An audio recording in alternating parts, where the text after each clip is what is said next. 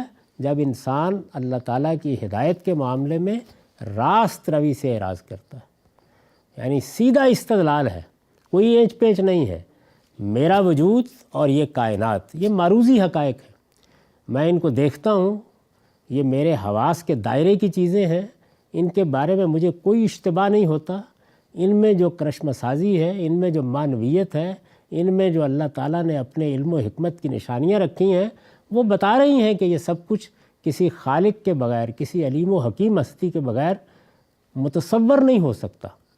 اس بات کو مان لیا تو اس کے لازمی نتائج ہیں، اللہ سے ملاقات ہونی چاہیے، ایک باشعور مخلوق کو اسے بلانا چاہیے، خیر و شر کا شعور اس نے دیا ہے تو اسے نتیجہ خیز ہونا چاہیے۔ اگر یہ سب ہونا چاہیے تو پھر وہ کہتا ہے کہ ہوگا، تو ماننے میں کیا معنی ہے؟ اچھا، کیا یہ معنی ہے کہ یہ بڑی مشکل بات ہے، تو جس نے پہلی مرتبہ پیدا کر دیا اس کے لیے دوبارہ کیا مشکل ہو سکتا ہے؟ تو قرآن مجید کی بساط استدلال بہت سادہ ہے، یعنی وہ حقائق کو کسی پیچیدگی میں نہیں ڈالتا، سیدھی صاف چیزیں ہیں جن کو نمایاں کرتا ہے، اور پھر یہ کہتا ہے کہ اگر کوئی آدمی سیدھے صاف راستے کو اختیار نہیں کرتا اور اپنے آپ کو کج پیچ میں ڈال دیتا ہے تو پھر اللہ تعالیٰ بھی اس کو اسی راستے پر ڈال دیتے ہیں۔ اور یہ چیز کیا ہے؟ یہ حقّ علیہم الضلالہ ہے۔ یہ بات بیان کر دی اور پھر توجہ بھی دلا دی کہ انسان کو اپنا جائزہ لیتے رہنا چاہیے، ایسا نہ ہو کہ جو آراء اس نے قائم کی ہیں، جو نقطہ نظر اس نے اختیار کیے ہیں، جس ضلالت میں وہ پڑ گیا ہے، یہ گمان کرتا رہے کہ میں تو بہت رائے ہدایت پر ہوں۔ یہ بڑی غلط فہمی ہوتی ہے۔ اس پر ایک نوٹ ہے جس میں نظم کو واضح کیا گیا ہے، میں نے لکھا ہے، اس سے یہ بات بھی واضح ہو گئی کہ انا جعلنا الشیاطین اولیاء سے اوپر کا مضمون کس طرح پیدا ہوا تھا، یعنی اوپر کے مضمون میں ہم نے جو پیچھے کی آیت سے اس کا ربط قائم کیا تھا، وہ اس آیت نے یہاں آ کے بتا دیا کہ وہ بالکل ٹھیک ربط تھا، یعنی وہ شیاطین کے ساتھ تعلق ہی کا نتیجہ تھا جس کو بیان کیا گیا، اور یہاں پر آ کر وہ تعلق واضح کر دیا۔ انما اتخذوا الشیاطین اولیاء من دون اللہ، یہ لوگ ہیں کہ جنہوں نے اللہ کو چھوڑ کر شیطانوں کو اپنا رفیق بنا لیا اور سمجھتے یہ ہیں کہ راہ ہدایت پر ہیں۔ تو یہی بات پیچھے کہی گئی تھی نا، ربط کے جملے کو نکالتے ہوئے، کہ یہ اسی رفاقت کا نتیجہ ہے کہ اس طرح کی بے حیائی کی چیزوں کو اللہ کا دین سمجھتے ہیں، یعنی طواف جیسی عبادت میں انہوں نے یہ چیز داخل کر دی کہ کپڑے اتار کر کرنا چاہیے۔ تو اللہ شیاطین کو انہی کا رفیق بناتا ہے جو اللہ کو چھوڑ کر خود شیاطین کی رفاقت اختیار کرنا چاہتے ہیں۔ اس سے یہ بات بھی واضح ہو گئی کہ اوپر کا مضمون کس طرح پیدا ہوا تھا، اور یہ بھی کہ اللہ شیاطین کو انہی کا رفیق بناتا ہے جو اللہ کو چھوڑ کر خود شیاطین کی رفاقت اختیار کرنا چاہتے ہیں۔ یعنی اللہ تعالیٰ کسی کو شیاطین کے حوالے نہیں کرتا، نہ کسی فرد کو، نہ کسی گروہ کو۔ یہ لوگ ہیں کہ جو شیاطین کی رفاقت اختیار کرتے ہیں جانتے بوجھتے، پھر اس کے بعد ان پر گمراہی مسلط ہوتی ہے۔ یا بنی آدم خذوا زینتکم عند کل مسجد، قرآن مجید کا جو عام طریقہ ہے، یعنی پہلے ان کی گمراہی کو بیان کیا، اس گمراہی کا باعث کیا چیز بنی ہے اس کو واضح کیا، یہ بتایا کہ جب انسان توحید کے راستے سے ہٹ جاتا ہے، آخرت کے بارے میں غلط فہمیوں مبتلا ہو جاتا ہے، تو اسی طرح کی چیزیں پھر اس کے عقائد میں دراتی ہیں، اس کے عمل کو ایسی چیزیں پھر آلودہ کرتی ہیں۔ راہ ہدایت پر رہنے کے لیے کیا چیز ضروری ہے؟ انسان بھٹکتا ہے، شیاطین کے حوالے ہوتا ہے، تو وہ کیا چیز ہے کہ جو اسے یہاں تک پہنچا دیتی ہے؟ اس پر تنبہ فرمانے کے بعد اب یہ کہا کہ آدم کے بیٹو، یا بنی آدم خذو زینتکم عند کل مسجد، ہر مسجد کی حاضری کے وقت اپنی زینت کے ساتھ آؤ۔ یعنی جو بات پیچھے کہی گئی تھی اب اس کی تردید کی۔ زینت یہاں لباس کے لیے استعمال ہوا ہے، یعنی لباس پہن کے آؤ، اچھا لباس پہن کے آؤ، اہتمام کے ساتھ آؤ۔ اللہ تعالیٰ کے دین میں نماز پڑھنے کے لیے، مسجد میں آنے کے لیے ہرگز یہ نہیں کہا گیا کہ یہ کپڑے ہیں ان کو اتار کر آؤ۔ یہ کیسے ہو سکتا ہے؟ تو ایک بڑی غیر معمولی چیز جو ان لوگوں نے اختیار کر لی تھی، جس کا تصور نہیں کیا جا سکتا، لیکن بہرحال مذہبی استدلال سے ایسی ایسی چیزیں بعض اوقات داخل ہو جاتی ہیں۔ اس کی تردید کی اور یہ بتایا کہ یہ محض شیاطین کی رفاقت کا نتیجہ ہے کہ ایسی چیزیں پیدا ہو گئی ہیں۔ اللہ تعالیٰ پر افطرا نہ کرو، اللہ پر جھوٹ مت باندھو، اور یہ ہدایت فرمائی اب گویا مخاطب کر لیا براہ راست، اور اسی طرح مخاطب کیا ہے جیسے پیچھے سے خطاب کا ایک اسلوب چلا آ رہا ہے، یعنی عموم میں یا بنی آدم، مخاطبین وہی ہیں قریشی، لیکن اسلوب یہ ہے تاکہ اس کا جو عمومی پہلو ہے وہ سب پر واضح رہے۔ یا بنی آدم خذو زینتکم عند کل مسجد، آدم کے بیٹو ہر مسجد کی حاضری کے وقت اپنی زینت کے ساتھ آؤ۔ اس پر میں نے لکھا ہے یعنی مسجد خدا کے کسی پیغمبر نے بنائی ہو یا عام انسانوں نے۔ یہ کیوں لکھنے کی ضرورت پیش آئی؟ یہ وہ مسجد جس کا ذکر پیچھے تھا، جس میں وہ بدعت ایجاد کی گئی تھی، وہ اللہ کے ایک پیغمبر کی بنائی ہوئی مسجد ہے۔ 3 مسجدوں کے بارے میں ہم جانتے ہیں کہ وہ اللہ کے پیغمبروں کی بنائی ہوئی ہیں، یعنی سیدنا ابراہیم علیہ السلام نے مسجد حرام کی بنیاد رکھی، اسی طرح سے رسالت مآب صلی اللہ علیہ وسلم نے مسجد نبوی کی بنیاد رکھی، اور سیدنا سلیمان و داؤد علیہ السلام نے ہیکل سلیمانی کو تعمیر کیا۔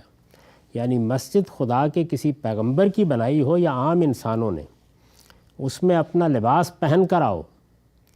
لباس میں سادگی اور درویشی احرام کے آداب میں سے ہے، اور جتنی مطلوب ہے حج و عمرہ میں اختیار کر لی گئی۔ یعنی یہ بات کہ آپ اللہ کی بارگاہ میں آئے ہیں تو سادگی کے ساتھ آئیے، عاجزی کے ساتھ آئیے، یعنی اس میں کوئی تکبر کا انداز نہیں ہونا چاہیے۔ وہ جتنی مطلوب ہے سادگی اور درویشی، جتنی اللہ کے دین میں مطلوب ہے، وہ احرام کے آداب میں داخل کر کے ملحوظ رکھی گئی، بس وہاں ہو گئی، کافی ہے۔ لباس میں سادگی اور درویشی احرام کے آداب میں سے ہے، اور جتنی مطلوب ہے حج و عمرہ میں اختیار کر لی گئی ہے۔ خدا کے دین میں اس کے سوا ہر موقع کے لیے یہی حکم ہے کہ معمول میں جو لباس پہنتے ہو اسے پہن کر عبادت کریے۔ یعنی نہ تو اس طرح کا کوئی اہتمام کرنے کی ضرورت ہے کہ آپ نے کوئی لباس فاخرہ پہن کر جانا ہے، بس جو لباس آپ معمول میں پہنتے ہیں، جو اچھا لباس ہے جس کو پہن کر آپ باہر جاتے ہیں، وہ لباس پہنیے اور مسجد میں آئیے۔ تو یہ بات اللہ تعالیٰ نے یہاں پر مسجد کے بارے میں، نماز کے بارے میں واضح کر دی۔ ایسی کوئی مسجد نہیں ہے جس کی حاضری کے لیے یہ شرط ہو کہ لوگ کپڑے اتار کر حاضر ہوں، نہ انسانوں کی بنائی ہوئی، نہ کسی پیغمبر کی بنائی ہوئی۔ یہ اس کی تردید کا جملہ ہے اصل میں، خذو زینتکم عند کل مسجد، یعنی ہر مسجد میں، آدم کے بیٹو ہر مسجد کی حاضری کے وقت اپنی زینت کے ساتھ آؤ۔ وَكُلُوا وَاشْرَبُوا وَلَا تُسْرِفُوا، اور کھاؤ پیو مگر حد سے آگے نہ بڑھو۔ یعنی جب اب یہ دیکھیے یہ قرآن مجید کا اسلوب ہے، ایک بات جو ایک خاص سیاق میں تھی وہ آ گئی تو اب اس کو اصول کی طرف بڑھانا شروع کر دیا۔ جب یہ کہا کہ زینت کے ساتھ آؤ، ایک افراط پیدا ہوئی تھی، کپڑے ہی اتار دو۔ ایک یہ ہے کہ آپ یہاں پر کوئی غیر معمولی اہتمام کرنا شروع کر دیں، تو فرمایا نہیں، ہر جگہ سادگی، ہر جگہ اعتدال، یہی اللہ کو مطلوب ہے۔ اور کھاؤ پیو مگر حد سے آگے نہ بڑھو، نہ ادھر بڑھو نہ ادھر بڑھو۔ آپ دیکھیں دونوں طرح کے معاملات ہیں۔ بعض لوگوں کا معاملہ یہ ہے کہ اللہ تعالیٰ نے کچھ دیا ہو تو معلوم ہوتا ہے کہ دسترخوان پر جب تک 100 کھانے نہ ہوں اس وقت تک اطمینان نہیں ہوگا۔ اچھا، اسی طرح لباس، اسی طرح اور چیزیں، ان میں افراط ہی افراط ہوتی ہے۔ دوسری جانب کیا ہے کہ نہیں، کھانا کیا ہے، یہ تو 2 ماشے خوراک کافی، یعنی 2 ماشے بھی کیا، اس میں ذائقہ بھی نہیں ہونا چاہیے۔ تو یہ افراط تفریط کھانے میں، پینے میں، رہن سہن میں، اٹھنے میں، بیٹھنے میں، عبادت میں، ہر جگہ انسان اختیار کر لیتا ہے۔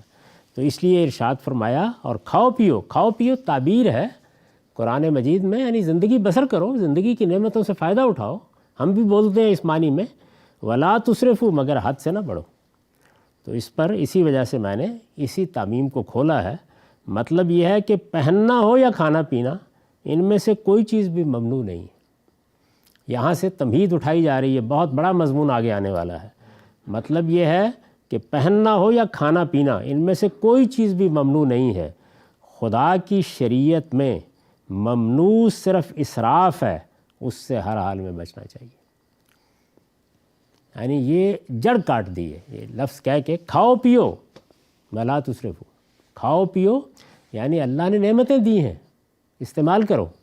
آپ اس کو سادہ تعبیر میں تبدیل کر لیجئے، جو دنیا میں نعمتیں دی ہیں، کھانے کے لیے دی ہیں، پینے کے لیے دی ہیں، پہننے کے لیے دی ہیں، زندگی گزارنے کے لیے دی ہیں، استعمال کرو، اللہ کی دی ہوئی نعمتیں ہیں۔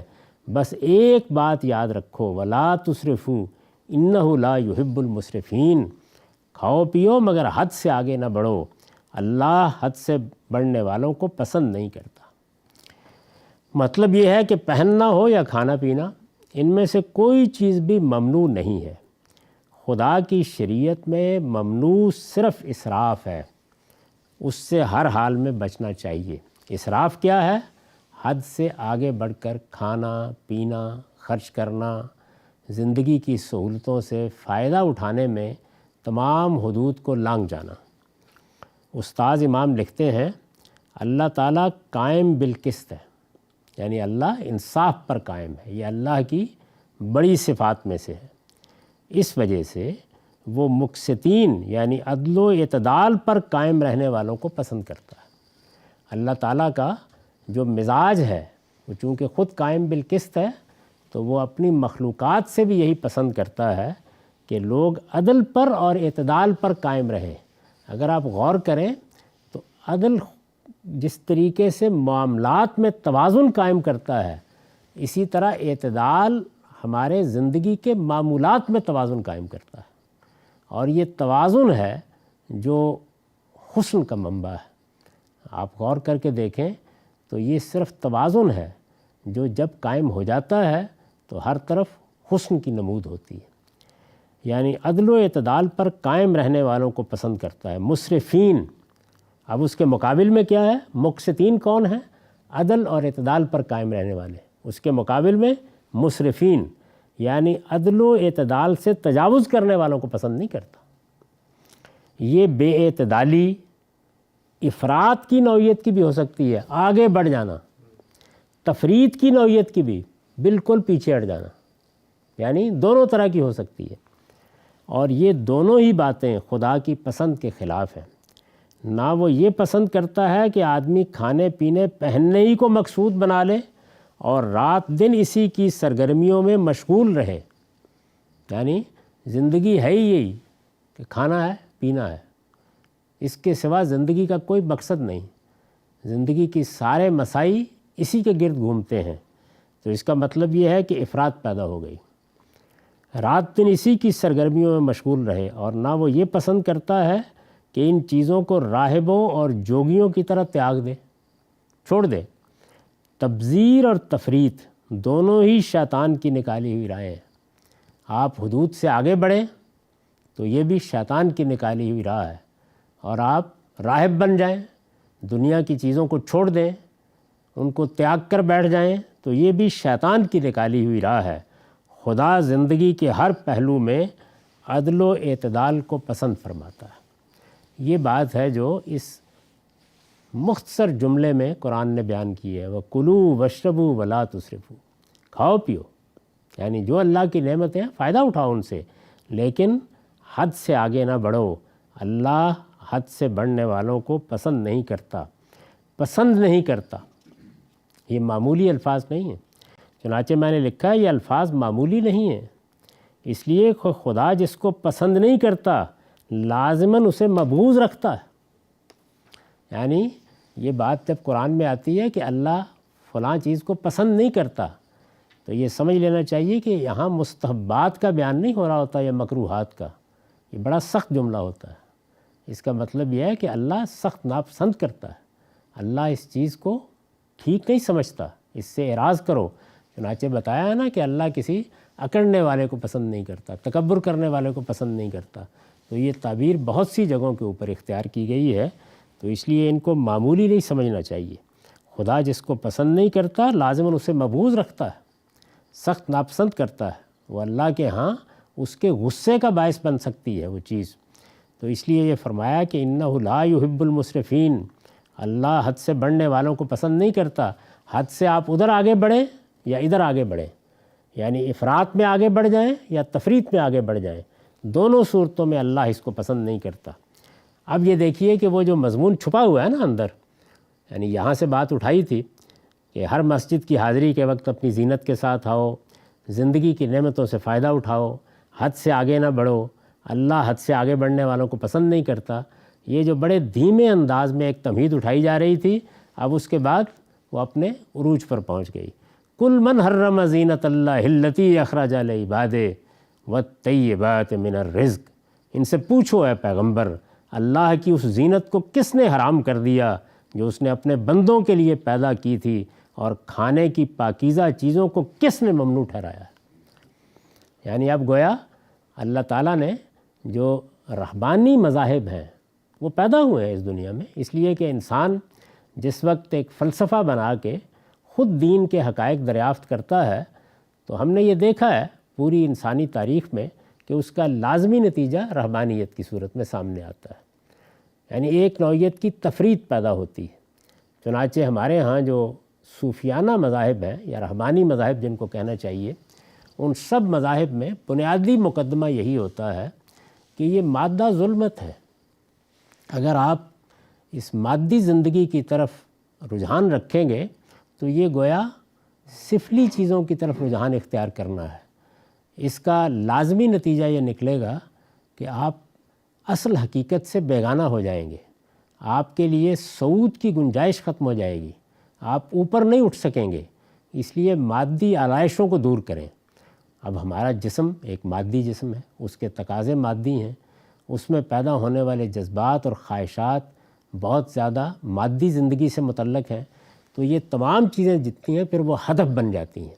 ان میں سے ایک ایک چیز کو چھوڑنے کی تعلیم دی جاتی ہے، اور عام لوگوں کو اگر رعایت ملتی ہے تو اس اصول پر نہیں ملتی کہ وہ ایک صحیح زندگی بسر کر رہے ہیں، اس اصول پر ملتی ہے کہ اصل میں تو رہبانیت اور جوگ اختیار کرنا چاہیے، اصل میں تو مادے کا یہ لباس اتار پھینکنا چاہیے۔ اصل زندگی یہی ہے، آئیڈیل یہی ہے، مثالی یہی ہے۔ اگر صعود چاہتے ہو تو یہ مادہ یہ تمہارے لیے قابل نفرت چیز بن جانی چاہیے۔ یہ جسم اور اس کے تقاضے، یہ سب چیزیں ہیں جن پر تمہیں قابو پانا ہے۔ یہ نفس کشی اگر نہیں کرو گے تو اس مادے ہی میں گڑ کے رہ جاؤ گے۔ مادہ سراسر ظلمت ہے، اس لیے اسے اوپر اٹھو۔ تعلیم یہ دی جائے گی، جب یہ تعلیم دی جائے گی تو اس کے لازمی نتیجے کے طور پر یہ دنیا، یہ زندگی، یہ بیوی، یہ بچے، یہ سرگرمی، یہ سائنس، یہ تحقیق، یہ تہذیب، یہ اس کے مظاہر، یہ آرٹ، یہ فنون بے معنی ہو کے رہ جائے گی، یہ جتنی چیزیں بھی ہیں۔ تو اس وجہ سے یہاں لب و لہجہ بالکل مختلف ہو گیا۔ کل من حرم زینت اللہ التی اخرج لعبادہ، ان سے پوچھو اے پیغمبر، اللہ کی اس زینت کو کس نے حرام کر دیا جو اس نے اپنے بندوں کے لیے پیدا کی تھی؟ آپ جانتے ہیں اس جملے میں جو زور ہے وہ کیا ہے؟ یعنی تم مجھے ابس کام کرنے والا سمجھتے ہو؟ میں نے یہ زینتیں ایسے ہی پیدا کر دی ہیں، میں نے اس مادی کائنات میں یہ کشش ایسے ہی رکھ دی ہے، میں نے یہ سب چیزیں جو تمہارے لیے پیدا کی ہیں، میرا یہ سارا کارخانہ جو میں نے بنایا ہے، تم اس کی اہمیت کو سمجھنے کے لیے تیار نہیں ہو۔ تو یہ لب و لہجہ ہے۔ کون ہے بتاؤ مجھے کہ جس نے ان میں سے کسی چیز کو حرام کیا ہے؟ اور کھانے کی پاکیزہ چیزوں کو، یعنی برتنے کی جتنی چیزیں ہیں جن کی طرف انسان رغبت اختیار کرتا ہے، وہ سب کی سب کو زینت سے تعبیر کیا ہے۔ اب زینت جب حلال ہے، جب زینتوں کے معاملے میں اللہ تعالیٰ یہ فرما رہے ہیں تو اس کا مطلب ہے کہ ضرورت کی چیزوں کے بارے میں تو بحث کی کوئی مقام ہی نہیں۔ اسی طرح یہ جو فرمایا آگے اور کھانے کی پاکیزہ چیزیں، تو گویا تمام طیبات، کیوں؟ اس لیے کہ وہ طیبات سب حلال ہوں گے تو ذائقے کی یا تنوع کی گنجائش نکلے گی، ورنہ تو یہ ہے کہ بھئی اگر تمہارا پیٹ گھاس سے بھر جاتا ہے تو لے لو اور اس کے بعد جیتے رہو۔ تو آپ نے دیکھا ہوگا کہ عام طور پر صوفیانہ مذاہب میں یہی کہا جاتا ہے کہ آپ کو بس اتنا کھانا چاہیے جتنا زندگی کے لیے ضروری ہے، اور اس میں بھی استدلال یہ کیا جاتا ہے کم سے کم عبادت کر سکو، اللہ کا نام لے سکو، آواز تو نکل سکے۔ تو یہ جو استدلال ہے اس استدلال کو قرآن مجید نے یہاں بالکل اٹھا کے پھینک دیا، صاف صاف طریقے سے کہہ دیا ہے کہ اللہ نے جو زینتیں پیدا کی ہیں، کون جسارت کرتا ہے، کون خدا کے مقابل میں کھڑا ہو کے یہ کہنا چاہتا ہے کہ میں نے ان کو حرام کر دیا ہے، اور کھانے پینے کے طیبات کو۔ تو معلوم ہوا کہ حرام کیا ہے کھانے پینے میں؟ خبائث، سب طیبات حلال ہیں، اور زینت کی کوئی چیز بھی جو اللہ نے پیدا کی ہے وہ حرام نہیں ہے۔ اقول قولی ھذا واستغفر اللہ لی ولکم ولسائر المسلمین۔